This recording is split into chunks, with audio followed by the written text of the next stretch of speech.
Ang magandang hapon sa ating lahat.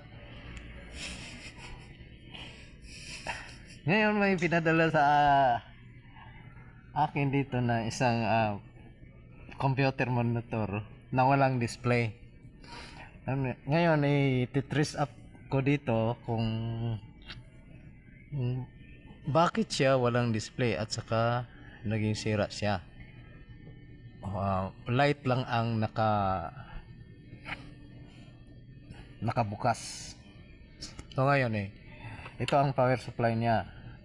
Isaksak ko dito ha. Ngayon set natin sa 50 volts yung multimeter natin at saka meron siyang 12 volts.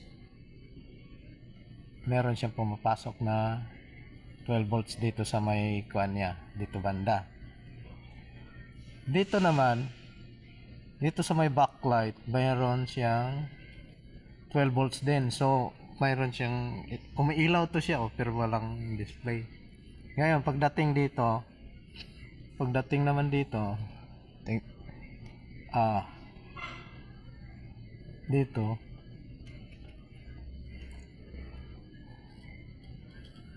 ang liit ng kuan niya, dito wala siyang mga supply dito. Kaya ayaw siyang umilaw dito. Wala siyang, ito siya may mga 1.5, mga 3 volts, mga 5 volts, pero wala talaga siya dito.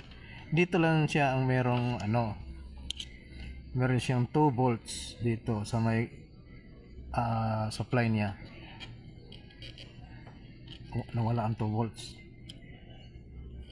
Wala. Ba't nawala ang 2 volts?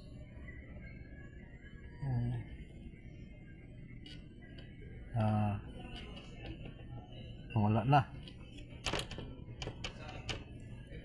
Pero wala na siya mga supply dito. At saka dito wala na din. Tingnan natin kung mayroon.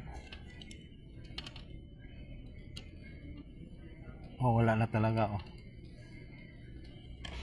kahit sa 10 pa yan. Meron dito kasi ito ang yung kuan VCC niya. At saka dito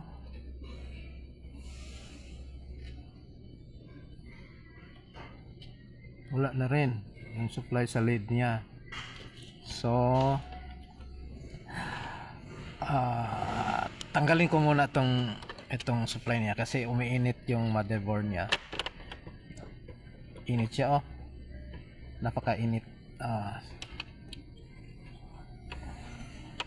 Hindi na siya nagbubukas dahil dito kita ko sa inyo yung panela backlight.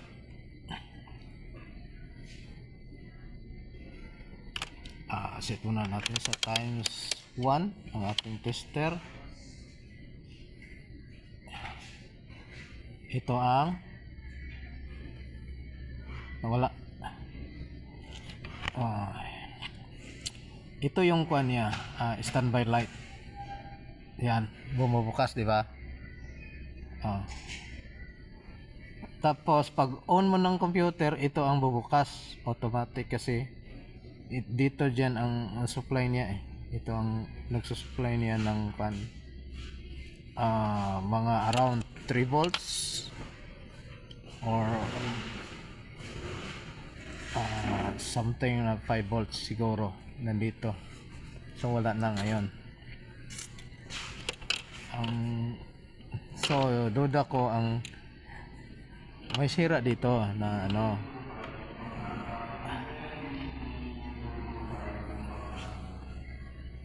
dito sa may ito kasi ang init nito ito may sira nito. So yun lang, thank you.